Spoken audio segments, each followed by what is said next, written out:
My name is Daniel Clark. I'm 42 years old. I've never been the kind of man who needed to be the center of attention. I built my life quietly, steady work, a small circle of friends, and a respect for family that I thought was mutual. But that belief shattered on a warm autumn afternoon, standing in a wedding hall decorated in soft gold and white. My younger sister was getting married, and I had flown in early to help. I expected to feel like family. Instead, I found my name at the last table on the seating chart, wedged between relatives so distant I barely remembered their faces. At first I thought it was a mistake. Maybe they'd mixed up the cards, but then I saw my stepbrother smiling broadly, seated right beside my father at the head table. My seat was practically in the shadows, so far from the wedding party that I might as well have been a guest at someone else's event. My stepmom caught my eye as I stood there confused. She walked over with a smile that didn't reach her eyes and said, "Well, we had to prioritize." I could feel the blood draining from my face. I had come here to celebrate my sister, but now I realized I had been deliberately pushed out. I didn't argue. I didn't ask why. I just looked at her, nodded once and said, "Thanks for making it so easy." The words came out steady, not sharp, not loud, just final. Then I turned and walked out of the hall. My absence, I knew, would not go unnoticed. But I also knew this was bigger than a table placement. It was a message, and I had just received it loud and clear. The streets outside were still warm, with the last traces of summer. As I walked to my car, I thought about all the years I had bent over backwards to make this blended family work. Birthdays, holidays, family emergencies. I had always shown up, but when it came time for them to decide who belonged and who didn't, my loyalty hadn't bought me a seat at the table. Literally.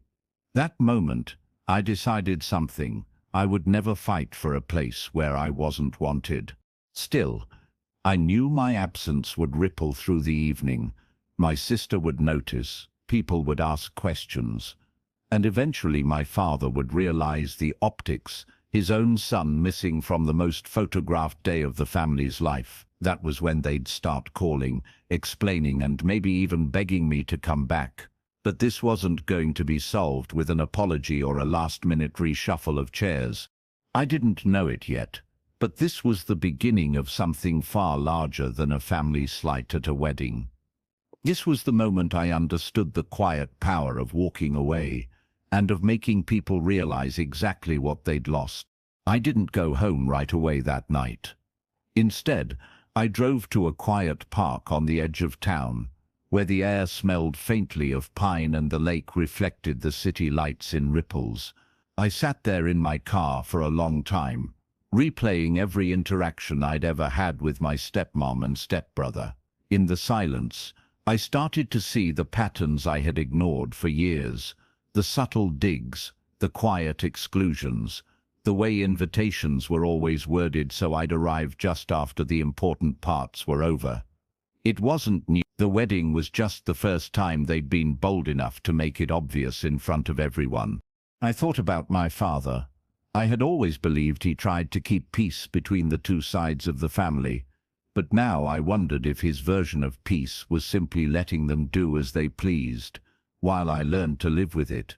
It wasn't anger that burned in me that night. It was clarity, a clarity that made me feel both foolish and strangely free. I had been loyal to a system that had no intention of protecting me. The more I thought about it, the more I realized this wasn't just about a wedding. It was about respect, or the lack of it. You can forgive a single mistake. You can overlook an oversight. But a deliberate choice to push someone to the margins, that takes planning, and if they could plan that, then they could plan worse. I had to accept that these weren't my people in the way I had imagined. I started to remember other times when I had been seated out of the way at gatherings, how certain stories about my achievements never made it into family conversations, while my stepbrother's smallest wins were celebrated like milestones, how my offers to help were met with polite nods, only to find out later that someone else had been asked instead. Each memory stacked on top of the other like a tower of small betrayals, and the higher it got, the less stable it became. But here's the thing. I wasn't going to go home and write an angry email.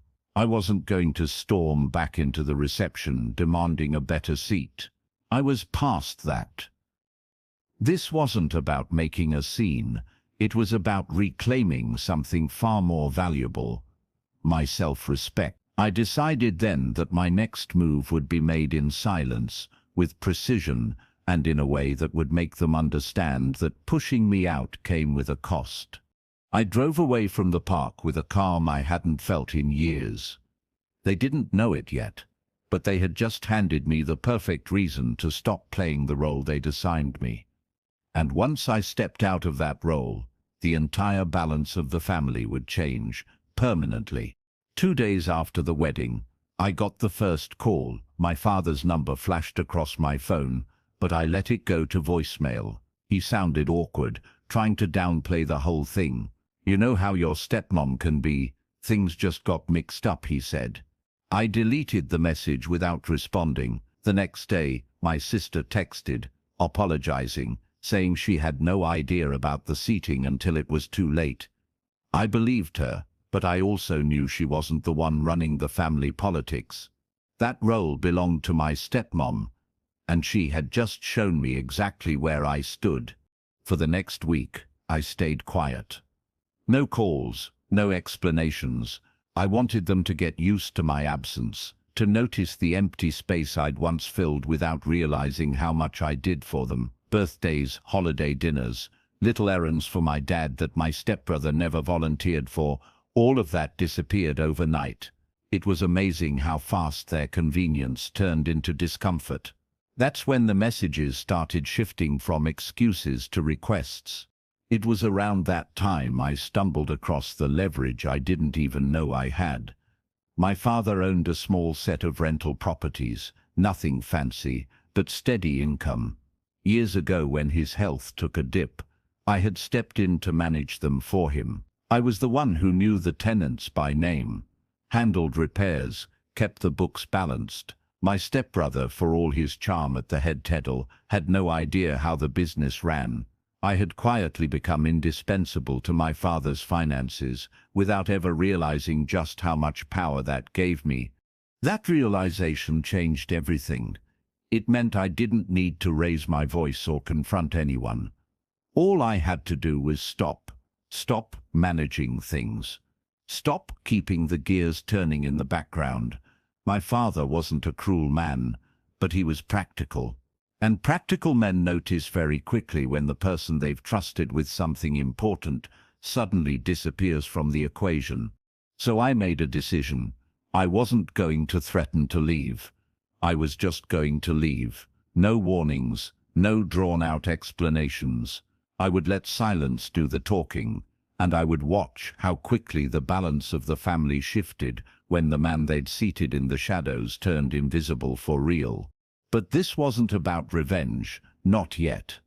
This was about creating the space for them to feel the absence they had created. And once they felt it, I'd be ready to make my move.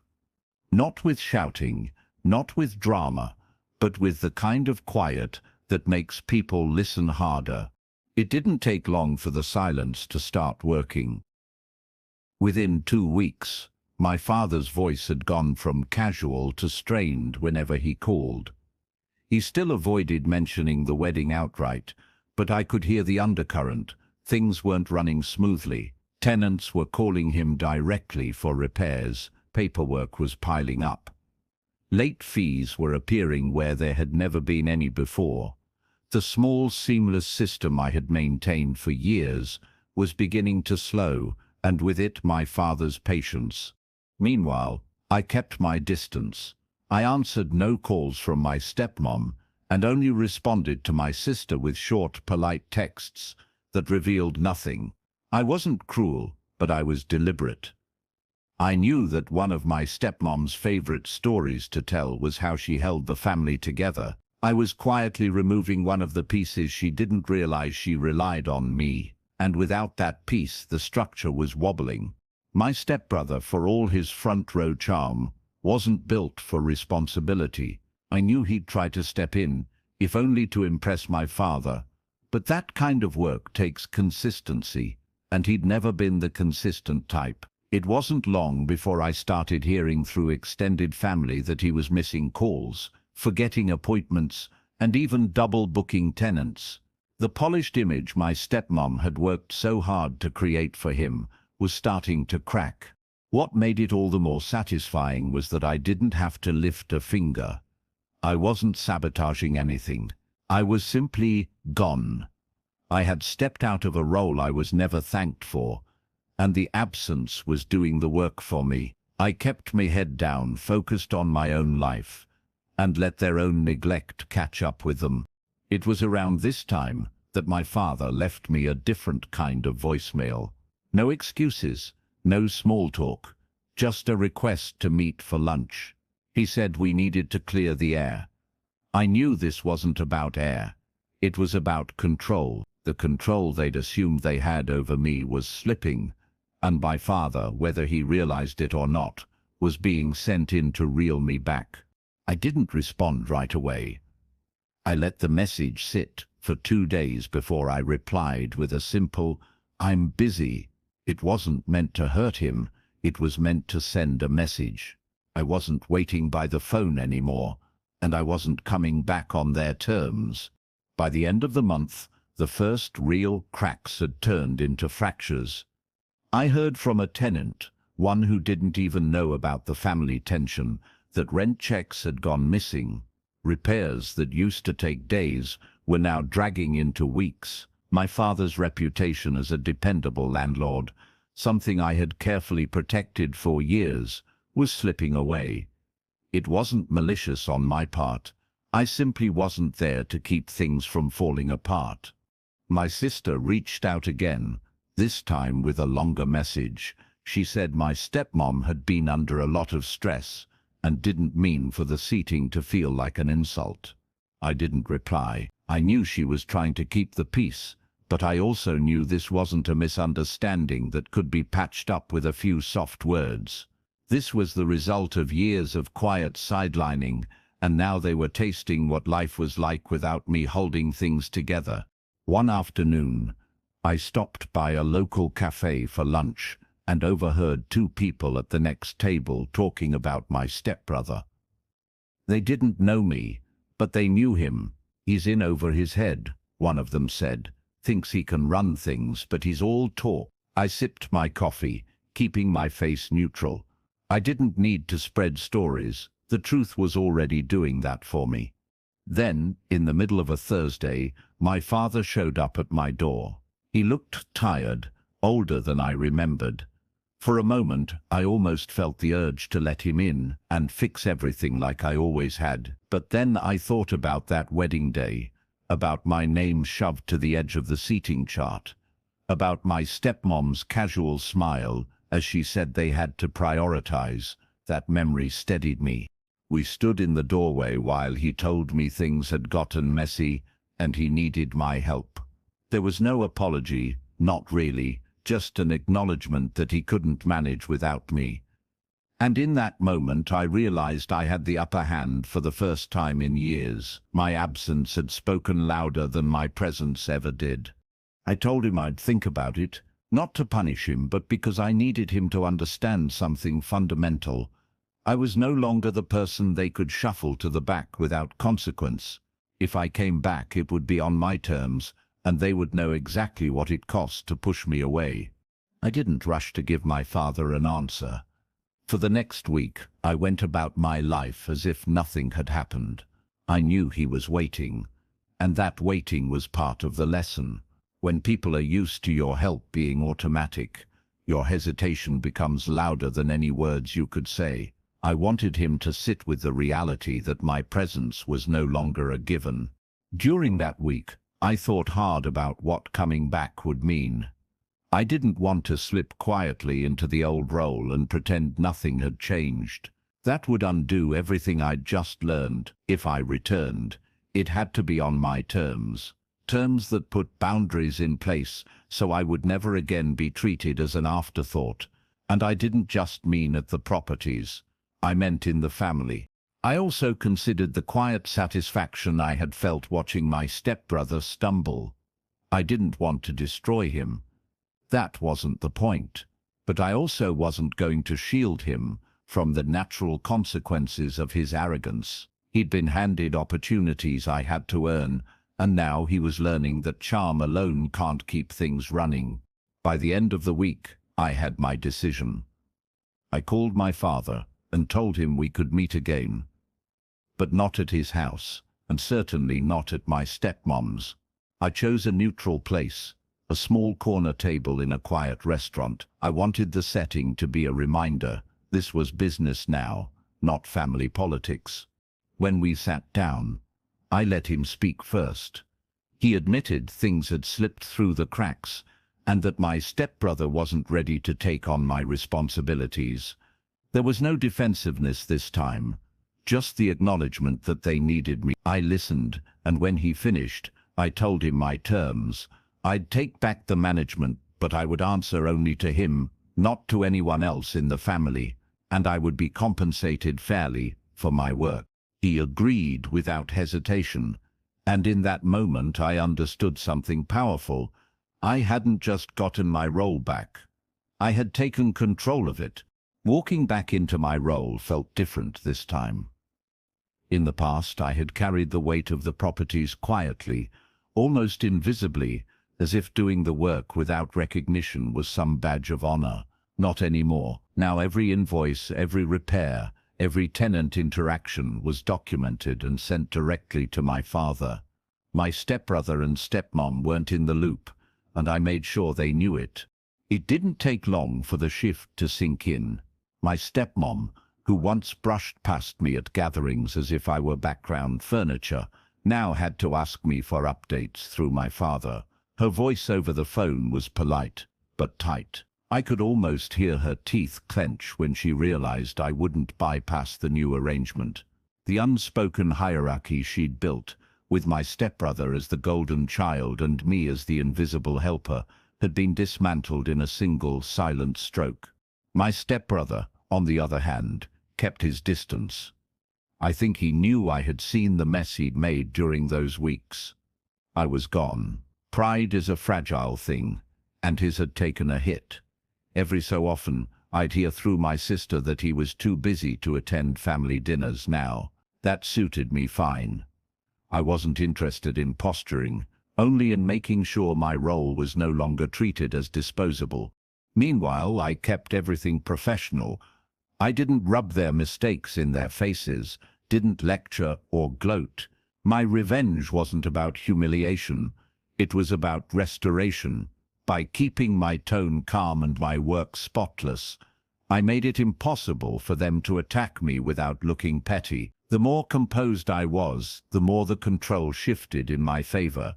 The most satisfying change came in my father himself.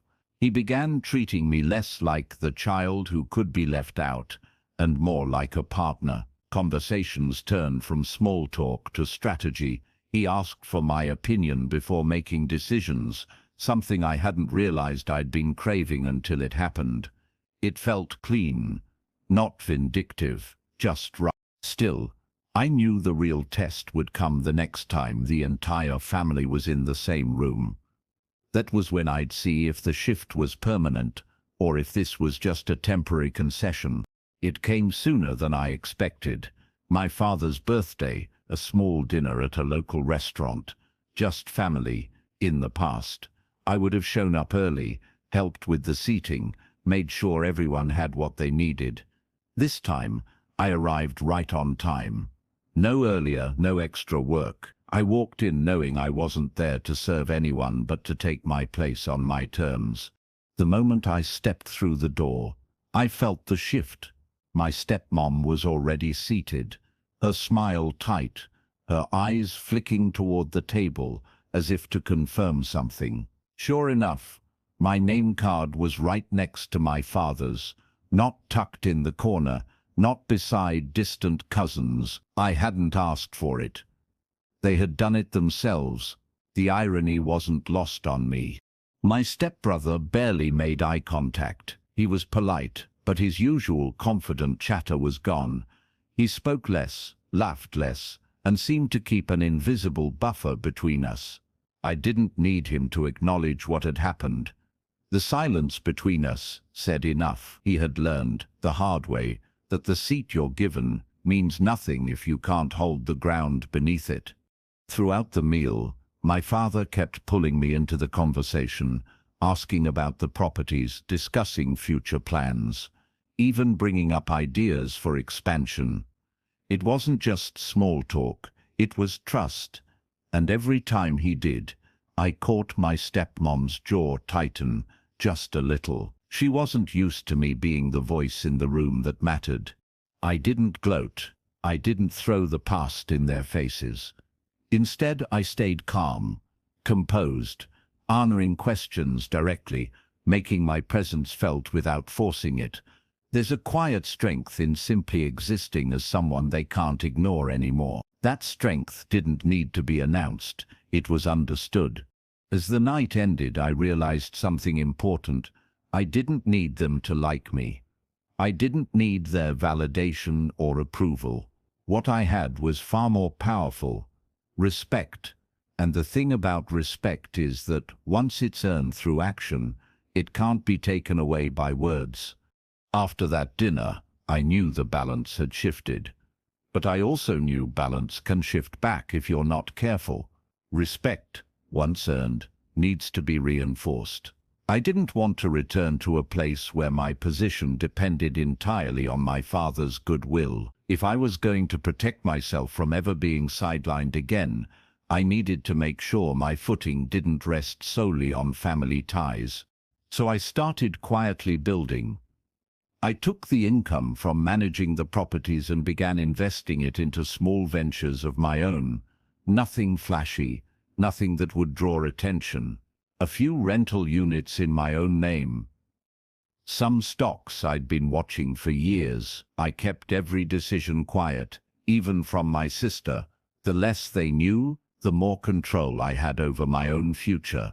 At the same time, I kept excelling in my role with my father. I streamlined operations, reduced expenses, and increased rental income. I didn't broadcast these wins at family gatherings. I let my father be the one to mention them, and he did, often with pride, that did more for my position than anything I could have said myself. My stepbrother, meanwhile, had started keeping his distance entirely. I heard through mutual acquaintances that he was focusing on other things, which was his way of avoiding the embarrassment of trying to step into my shoes again. My stepmom had toned down her politeness into something cooler, not open hostility, but the kind of reserve that comes from realizing you can't easily manipulate someone anymore. Oddly enough, I found I didn't feel bitter. I wasn't trying to make them pay anymore. My satisfaction came from knowing I was unshakable now. They couldn't give me anything that I couldn't also give myself. That realization was freeing in a way I hadn't expected. It was around this time that my father began hinting at wanting me to take over the entire management permanently, even after he stepped back. A few months earlier, I might have jumped at the offer, but now I realized something. I wasn't building my independence just to run someone else's world. I was building it to create my own. When my father finally made the offer outright, we were sitting in his study, the same room where years earlier he had quietly asked me to take over the properties temporarily. This time his tone was different. "I want you to have it all," he said. "Not just manage it, own it. When I'm gone, it should be yours." For a moment, I didn't speak. It was the kind of offer that would have once felt like a validation, a reward for years of quiet loyalty, but now it felt more complicated. Accepting it meant tying myself even deeper to the family structure I had spent months detaching from. It meant that in some ways, my future would still be entwined with my stepmom and stepbrother, even if indirectly. I asked him why he was making the offer now. He hesitated, then admitted he didn't trust my stepbrother to handle it responsibly. I knew he was right, but I also knew I couldn't say yes, simply because I was the more competent choice. That would put me back in a role where I was depended on, but not necessarily respected, a role that could easily become another trap. So I told him the truth, that I appreciated his trust, but I wanted to keep my independence.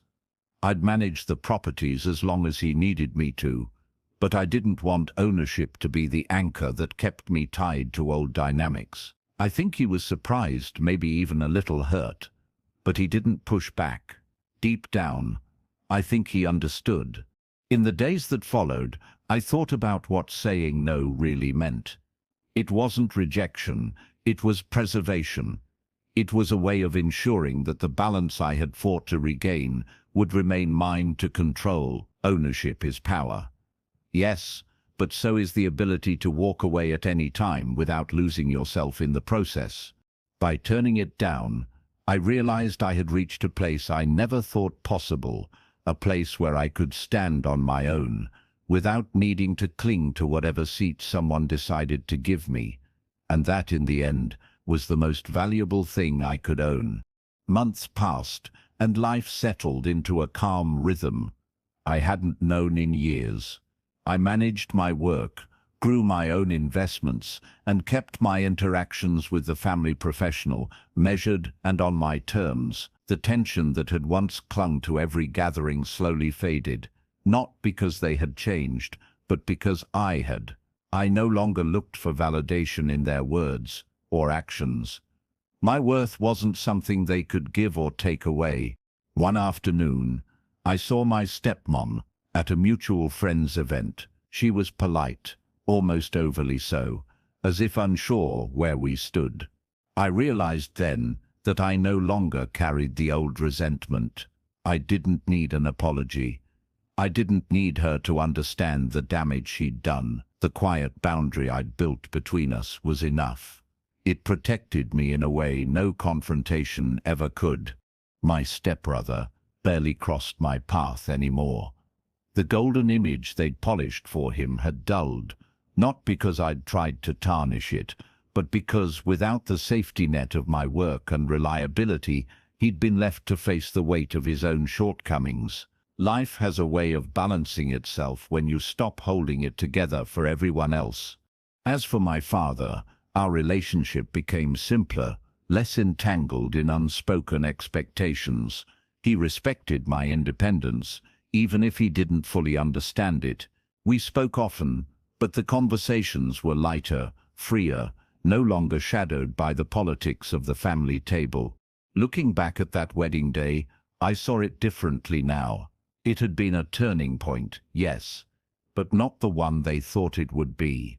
They believed they had sent me to the edges of the room. In reality, they had pushed me into a place of strength they couldn't touch. What they meant as exclusion had become liberation. Sometimes the best revenge isn't about taking something from the people who wronged you. It's about building a life so steady, so untouchable, that their opinion no longer matters. That's when you truly win, when the seat you take is one you chose for yourself. If you believe the best revenge is living well and on your own terms, type "I choose my own seat" in the comments.